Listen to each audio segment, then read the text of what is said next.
نحمده ونصلي ونسلم على سيدنا ومولانا محمد رسوله النبي الأمين المكين الحنين الكريم الرؤوف الرحيم. أما بعد، أعوذ بالله من الشيطان الرجيم. بسم الله الرحمن الرحيم. فبما رحمة من الله لنت لهم صدق اللہ مولانا العظیم. معزز سامعین اور ناظرین، اللہ رب العزت کا شکر ہے جس کی توفیق سے ہم اسلام کے دین رحمت و شفقت ہونے اور اسلام کے دین امن و محبت ہونے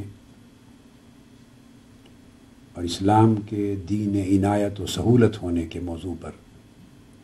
ایک سلسلہ وار گفتگو کر رہے ہیں. آج بحمد اللہ تعالی ہم اسی باب میں حضور نبی اکرم صلی اللہ علیہ وآلہ وسلم کی ان احادیث مبارکہ اور آپ کی سیرت طیبہ اور سنت طیبہ میں سے ان مظاہر کا مطالعہ کریں گے، عملی مظاہر کا، جن کا تعلق عورتوں کے ساتھ، خواہ عورت بیوی کے درجے میں ہے، خواہ بیٹی کے درجے میں ہے، خواہ دیگر خواتین ہیں سوسائٹی کی. تو عورتوں کے ساتھ حضور علیہ السلام کی شفقت و رحمت اور آپ کی نرمی اور محبت اور آپ کے لطف و کرم اور احسان کے عملی نمونے کیا ہیں. اس باب میں ہم آغاز کر رہے ہیں ام المومنین حضرت عائشہ صدیقہ رضی اللہ تعالی عنہ کی بیان کردہ اس حدیث نبوی سے، جس میں آپ روایت کرتی ہیں کہ قال رسول اللہ صلی اللہ تعالی علیہ وآلہ وسلم خیرکم خیرکم لأہلہ وَأَنَا خَيْرُكُمْ لِأَهْلِي. اس حدیث کو امام دارمی نے روایت کیا ہے اپنے سنن میں، اور امام ترمذی نے روایت کیا ہے اپنی جامع کتاب المناقب میں، اور امام ابن حبان نے روایت کیا ہے اپنی صحیح میں. آقا علیہ السلام نے فرمایا، اے لوگو، تم میں سے بہترین شخص، اعلیٰ اخلاق، اعلیٰ ایمان، اعلیٰ رتبہ اور اعلیٰ درجہ کا حامل تم میں سے بہتر شخص وہ ہے جو اپنے اہل و عیال یعنی اپنی بیوی بچوں سے اچھا سلوک کرنے والا ہے. جو اپنی ازواج، اپنی بیویوں کے ساتھ جو لوگ اچھے ہیں وہ تم میں سب سے اچھے ہیں، اور میں اپنے اہل خانہ کے ساتھ تم سب سے بہتر سلوک کرنے والا ہوں. یہاں پر حضور صلی اللہ علیہ وآلہ وسلم نے دو چیزیں بیان فرمائیں. ایک تو سوسائٹی میں بطور مسلمان، بطور انسان اعلیٰ اور عرفہ اور اچھا ہونے کا ایک پیمانہ مقرر فرمایا کہ اچھا شخص وہ ہے اسلام کی روح سے حضور علیہ الصلوۃ والسلام کی نظر میں کہ جو اپنے اہل خانہ کے ساتھ جس کا سلوک، جس کا برتاؤ، جس کا بیہیویئر نہایت اچھا، نرمی، شفقت اور محبت پہ قائم ہے. اور دوسری بات اپنی سنت مقرر کر دی، فرمایا کہ سنو، میرا عمل یہ ہے کہ میں تم سب سے بہتر ہوں اپنے اہل خانہ کے ساتھ حسن سلوک میں. اب یہی حدیث عبداللہ ابن عباس رضی اللہ تعالیٰ عنہ سے بھی مروی ہے، جیسے امام ابن ماجہ نے اور امام طحاوی نے روایت کیا ہے، اور امام ابن حبان نے اپنی صحیح میں، اور امام حاکم نے مستدرک میں، اور اس کو حدیث صحیح بتایا گیا. وہ فرماتے ہیں کہ آقا علیہ السلام نے فرمایا خیرکم، یہ وہی لفظ ہیں، خیرکم لأہلہ وَأَنَا خَيْرُكُمْ لِأَهْلِي. اب یہ دوسرے صحابی سے مروی ہے، الفاظ وہی ہیں کہ آقا علیہ السلام نے فرمایا تم میں سے بہتر شخص وہی ہے جو اپنے اہل خانہ کے ساتھ بہتر ہے، اور میں تم سب سے بہتر ہوں اپنے اہل خانہ کے ساتھ حسن سلوک میں. پھر یہ بیان، بلکہ یہ مضمون سیدنا ابو ہریرہ رضی اللہ تعالیٰ عنہ سے بھی مروی ہے، وہ فرماتے ہیں کہ آقا علیہ السلام نے فرمایا، یہاں الفاظ مختلف ہیں اور اس کے اندر مزید تاکید اور زور آ گیا کہ آقا علیہ السلام نے فرمایا اکمل المؤمنین ایمانا احسنہم خلقا وخیارکم خیارکم لنسائہم۔ اس حدیث کو امام احمد بن حنبل نے اپنی مسند میں روایت کیا، امام ابن ابی شیبہ نے اپنے مصنف میں روایت کیا، امام ابو داود نے اپنی سنن میں روایت کیا، امام ترمذی نے حدیث صحیح کہہ کر اپنی جامع میں روایت کیا، امام ابن حبان نے بھی الصحیح میں اور امام حاکم نے مستدرک میں۔ آقا علیہ السلام نے فرمایا اکمل المؤمنین ایمانا، تمام مومنوں میں، ایمان والوں میں سب سے کامل ایمان اس شخص کا ہے احسنہم خلقا، جو سب سے زیادہ بہتر ہے حسن اخلاق میں۔ جس شخص کے اخلاق سب سے بہتر ہیں گویا اس کا ایمان سب سے بہتر ہے، اور فرمایا کہ تم میں سب سے اعلیٰ درجے کا مسلمان وہ ہے جس کا سلوک سب سے بہتر ہے اپنی بیوی کے ساتھ۔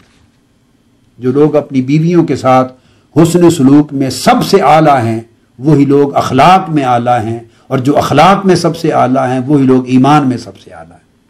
آقا علیہ السلام نے ایک پورا فارمولہ دے دیا ہے کہ ایمان میں سب سے اعلیٰ مرتبہ ہونا، اس کے لیے شرط ہے کہ وہ شخص اخلاق میں سب سے اعلیٰ ہو۔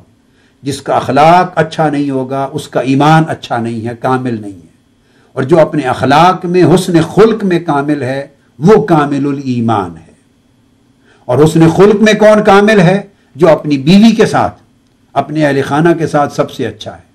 سو جو اپنے اہل خانہ کے ساتھ جس کا برتاؤ، جس کا سلوک، جس کا بیہیویئر، جس کا کنڈکٹ، روز مرہ کا معمول سب سے اعلیٰ ہے، اپریشیبل ہے، وہ شخص ہمارے ہاں آقا علیہ السلام فرماتے ہیں وہ شخص سب سے اعلیٰ اخلاق کا حامل ہے، یعنی سب سے بہتر اخلاق کے مظاہرہ کی جگہ اہل خانہ ہے۔ جو شخص اہل خانہ کے ساتھ سختی سے پیش آئے، درستی سے پیش آئے، باہر گھر سے نکل کر ہر ایک سے مسکراتا پھرے، تو وہ مسکراہٹ اسلام میں قبول نہیں ہے، کیونکہ سب سے پہلی جگہ مسکراہٹ کی جس کو اسلام دیکھنا چاہتا ہے وہ اپنی بیوی بچوں کے ساتھ، اپنی فیملی کے ساتھ ہے۔ فیملی کے ساتھ بیہیویئر کیا ہے؟ اسی کا اخلاق اچھا ہے، اور فرمایا جس کا اخلاق اچھا ہے اسی کا ایمان اچھا، اسی کا ایمان کامل، اور اسی کا ایمان اعلیٰ ہے۔ یہ ایک معیار دے دیا۔ اب سوچنا ہے کہ ہم میں سے کتنے اس آقا علیہ السلام کے بیان کردہ معیار ایمان پہ پورے اترتے ہیں اور معیار اخلاق پہ پورا اترتے ہیں۔ آپ نے کمال ایمان کو منحصر قرار دے دیا کمال اخلاق پر، اور کمال اخلاق کو منحصر قرار دے دیا آپ کے حسن اخلاق کے ساتھ جو زوجہ کے ساتھ اور اہل خانہ کے ساتھ ہے۔ اہل خانہ کے ساتھ حسن سلوک پر منحصر ہے حسن اخلاق، اور حسن اخلاق پر منحصر ہے حسن ایمان اور کمال ایمان۔ اب یہی حدیث اور یہی مضمون دوبارہ ام المومنین حضرت عائشہ صدیقہ رضی اللہ تعالی عنہ سے پھر مروی ہے۔ آقا علیہ السلام نے فرمایا اکمل المؤمنین ایمانا احسنہم خلقا، کہ مسلمانوں میں، مومنوں میں سب سے کامل ایمان اس شخص کا ہے جس کے اخلاق سب سے اعلیٰ اور سب سے حسین ہے۔ وَأَلْطَفُكُمْ بِأَهْلِهِ، اور تم میں سے بہترین شخص وہ ہے جو اپنی اہل خانہ کے ساتھ، اہل و عیال کے ساتھ جس کا سلوک بہترین ہے، اور دوسرے حدیث کے الفاظ ہیں جس کا سلوک اور جس کا بیہیویئر اپنے اہل خانہ کے ساتھ نہایت نرم اور لطیف ہے، وہی شخص تم میں اعلیٰ ایمان اور اعلیٰ اخلاق کامل ہے۔ اب اس حدیث کو امام ترمذی نے اپنی جامع میں حدیث سے صحیح قرار دیا۔ اب یہی مضمون حضرت عبداللہ بن عمرو بن العاص رضی اللہ تعالیٰ عنہ سے بھی مروی ہے۔ آپ اندازہ کریں کہ کتنے صحابہ، یعنی تواتر کے ساتھ یہ حدیث آئی ہے جس کو متواتراً کثیر صحابہ کرام کی ایک جماعت نے الگ الگ الفاظ کے ساتھ اس کو روایت کیا ہے۔ آقا علیہ السلام، جس کا مطلب ہے کہ کثرت کے ساتھ اس مضمون کو بیان فرماتے تھے، مختلف مجالس میں مختلف مواقع پر صحابہ کرام کو اس کی تلقین فرمایا کرتے تھے۔ حضرت عبداللہ بن عمرو رضی اللہ تعالیٰ عنہ سے بھی مروی ہے، قال رسول اللہ صلی اللہ علیہ وسلم خیارکم خیارکم لنسائہم، تم میں سے بہترین وہ لوگ ہیں جو اپنی بیویوں کے ساتھ بہترین سلوک کرنے والے ہیں۔ اس کو امام ابن ماجہ نے سند صحیح کے ساتھ اپنی سنن میں روایت کیا۔ اب اس مضمون کو جب سامنے رکھیں، یہ ہے اہل و عیال، اپنی زوجہ کے ساتھ، بیویوں کے ساتھ، اپنی فیملی کے ساتھ حسن سلوک، اب اس میں اولاد کے ساتھ۔ آقا علیہ الصلوۃ والسلام کے ایک عمل کی مثال میں کوٹ کر رہا ہوں جو آپ کی صاحبزادی سیدہ کائنات حضرت فاطمۃ الزہراء رضی اللہ تعالی عنہا سے ہے، اور اس کو بھی روایت کرتی ہیں ام المومنین حضرت عائشہ صدیقہ رضی اللہ تعالی عنہا۔ آپ فرماتی ہیں کہ میں نے کسی شخص کو حضرت فاطمۃ الزہراء سے بڑھ کر حضور علیہ الصلوۃ والسلام کے ساتھ اخلاق میں، سیرت میں، طور طریقے میں، عادات میں مشابہت رکھنے والا حضرت فاطمہ سے بڑھ کر کوئی شخص نہیں دیکھا۔ ان کا قیام کھڑا ہونا بھی حضور علیہ السلام کی مشابہت میں تھا، ان کے بیٹھنے کا انداز بھی آقا علیہ السلام کی مشابہت رکھتا تھا، یعنی ان کا سراپا، ان کا اٹھنا، ان کا بیٹھنا، ان کا کلام کرنا، ان کی سیرت گفتگو کے انداز بالکل صریح پکچر تھی، تصویر تھی آقا علیہ الصلوۃ والسلام کی۔ اور یہ بیان کر کے عائشہ صدیقہ رضی اللہ تعالیٰ عنہ فرماتی ہیں قالت کان رسول اللہ صلی اللہ علیہ وسلم اذا رآہا قد اقبلت رحب بها ثم قام الیها فقبلها ثم اخذ بیدها حتی یجلسها فی مکانہ۔ حضرت عائشہ صدیقہ رضی اللہ تعالیٰ نے فرمایا کہ آقا علیہ السلام جب دیکھتے کہ فاطمہ سیدہ فاطمۃ الزہراء رضی اللہ تعالیٰ عنہ آپ کی شہزادی تشریف لائی ہیں، آپ کی بارگاہ میں حاضر ہوئی ہیں، تو ان کو آتا دیکھتے تو آقا علیہ السلام اس کی طرف متوجہ ہو جاتے اور اس کو مرحبا کہتے، ویلکم کرتے، اور پھر ثم قام الیہا محبت میں اس کے لیے قیام کرتے، اٹھ کے کھڑے ہو جاتے، یہ قیام میں محبت ہوتا۔ فقبلہا پھر اس کو چومتے، پھر چوم کر پھر ان کے ہاتھ اپنے ہاتھوں میں لے لیتے، پکڑ لیتے، اور پکڑ کے جس جگہ پہ خود تشریف فرما ہوتے اپنی مجلس پہ بٹھا دیتے سیدہ فاطمۃ الزہراء رضی اللہ عنہ۔ یہ تو جہاں آپ کی خاص شفقت محبت اپنی شہزادی سیدہ کائنات سیدہ فاطمۃ الزہراء رضی اللہ تعالیٰ عنہ کے ساتھ ظاہر ہوتی ہے، وہاں ایک سبق ہے دائمی ہر اس باپ کے لیے جو امت محمدی صلی اللہ علیہ وسلم میں ہے، جو مسلمان ہے، جو کلمہ گو ہے، جو آقا علیہ السلام کی سیرت طیبہ کی اتباع اور پیروی کرنے والا ہے، ہر اس باپ کے لیے کہ اولاد کے لیے، بیٹیوں کے لیے کیا سلوک باپ کا ہونا چاہیے، کیا رحمت ہونی چاہیے، کیا شفقت ہونی چاہیے، کیا محبت ہونی چاہیے۔ یہی باقی اولاد کے لیے آقا علیہ السلام امام حضرت حسن اور حسین رضی اللہ تعالیٰ عنہما، ان کو آقا علیہ السلام کندھوں پر بٹھا لیتے اور کندھوں پر بٹھا کے چلے، رستے میں جا رہے ہیں، سیدنا ابو بکر صدیق رضی اللہ تعالیٰ عنہ نے دیکھا تو دیکھ کے کہا شہزادوں کو، دونوں شہزادوں کو مبارک دی، مبارک ہو آپ کو کہ آپ کی سواری کتنی اچھی ہے، کتنی اچھی سواری پہ آپ بیٹھ کے جا رہے ہیں۔ آقا علیہ السلام نے فرمایا ابو بکر سواری نظر آتی ہے، سوار نہیں دیکھتے ہو، کہو کہ تم کہو، مجھے کہو کہ آپ کے سوار کتنے اچھے ہیں۔ یعنی یہ پیار ہے بیٹوں کے ساتھ۔ گلی میں کھیلتے ہوئے حسن یا حسین رضی اللہ تعالیٰ عنہ دونوں شہزادوں میں سے کسی کو دیکھتے تو آقا علیہ السلام ان کے ساتھ کھیلتے، پکڑنے کے لیے دوڑتے، نماز کا معاملہ ہوتا تو اٹھا لیتے، سجدے میں گئے سیدنا امام حسین یا امام حسن مجتبی رضی اللہ تعالیٰ عنہ دونوں میں سے کوئی ایک شہزادہ آپ کے کندھوں پر پشت مبارک پہ چڑھ گئے، آپ نے سجدہ طویل کر لیا اس لیے کہ میرے اٹھنے سے کہیں وہ گر نہ جائے۔ اور ایک حدیث میں آتا ہے صحابہ نے سمجھا اتنا طویل سجدہ کیا کہ شاید وہی نازل ہو رہی ہے یا معاذ اللہ کوئی اور سبب ہو گیا ہے، واقعہ ہو گیا ہے، سر اٹھا کے دیکھنے لگے۔ تو جب آپ نے سلام پھیرا تو صحابہ کرام نے پوچھا یا رسول اللہ آج آپ نے خلاف معمول سجدہ اتنا طویل کر لیا کہ ہمیں اس طرح کے خیالات آنے لگے۔ تو آقا علیہ السلام نے فرمایا اس کی وجہ یہ تھی کہ حسین یا حسن میرے کندھوں پہ سوار تھا، چھوٹا معصوم بیٹا، اور میں اس لیے سجدے کو طویل کر گیا کہ میں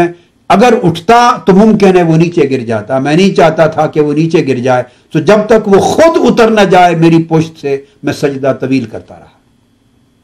العاذ القیاس بہت سی کتب حدیث میں، صحیح بخاری میں، صحیح مسلم میں، ترمذی میں، ابو داؤد میں، نسائی میں، اور امام نسائی نے پوری کتاب لکھی ہے مناقب اہل بیت پر اور مناقب سیدنا علی شیر خدا میں، اور میں نے کتاب مرتب کی ہے پوری مرج البحرین حدیث کی ایک کتاب، ائمہ حدیث کی جو مصادر کتب ہیں ان سے کوشش کر کے صحیح سند پر مشتمل اکثر احادیث کو جمع کر کے کوشش کیا ہے کہ تمام احادیث لے لی جائیں۔ مرج البحرین فی مناقب الحسنین، ان کے مناقب میں حدیث کی کتاب ہے میری، اور سیدہ فاطمۃ الزہراء رضی اللہ تعالیٰ عنہ کے مناقب میں کتاب ہے الدرۃ البیضاء فی مناقب فاطمۃ الزہرا رضی اللہ تعالیٰ عنہ. تو اس سے اولاد کے لیے آقا علیہ السلام کی محبت و شفقت، بیٹیوں کے لیے محبت و شفقت، نواسوں کے لیے، پوتوں کے لیے، نواسوں کے لیے محبت و شفقت، آقا علیہ السلام کے یہ سارے مظاہر تفصیل کے ساتھ میں نے جمع کیے ہیں اپنی حدیث کی ان دونوں کتابوں میں. تو وہی حدیث میں نے ان میں سے ایک حدیث آج کوٹ کی ہے. یہ آقا علیہ السلام کی محبت و شفقت تھی. جب خواتین کی چونکہ بات ہو رہی ہے نا، اس لیے میں شہزادوں پر اولاد میں کی بات نہیں لے رہا ہوں، بیٹیوں کے حوالے سے جو کچھ بیان ہے اس کو لے رہا ہوں. یہ ازواج کے لیے کہا، بیویوں کے لیے کہا، یہ عمل بیٹی کے لیے دکھایا. اب عامت الناس میں سوسائٹی کی خواتین ہیں، عورتیں ہیں، بطور عورت اس کے لیے ایک وومن ان اے سوسائٹی، جس کو آج ہمیشہ ویمن رائٹس کی بات ہوتی ہے کہ سٹیٹس آف ویمن کیا ہے اسلام میں، ویمن رائٹس کیا ہیں اسلام میں. اب اس کا تصور یہاں سے قائم کیجئے کہ آقا علیہ السلام کا عملی مظاہرہ آپ کی شفقت و محبت کا کیا ہے، آپ کس درجہ پہ رکھتے ہیں، کتنی شفقت فرماتے ہیں، کیا حقوق دیتے ہیں، کتنے حقوق کی ادائیگی فرماتے ہیں. اب یہ حدیث جو کوٹ کر رہا ہوں، امام مسلم نے اس حدیث کو روایت کیا ہے کتاب الفضائل میں، باب قرب النبی صلی اللہ علیہ وسلم من الناس. حضور علیہ السلام کا لوگوں کے ساتھ قرب کتنا تھا اس باب کے اندر. حضرت انس بن مالک رضی اللہ تعالیٰ عنہ بیان کرتے ہیں، کہتے ہیں ان امرأۃ کان فی عقلها شیء فقالت یا رسول اللہ صلی اللہ علیہ وسلم ان لی الیک حاجہ فقال یا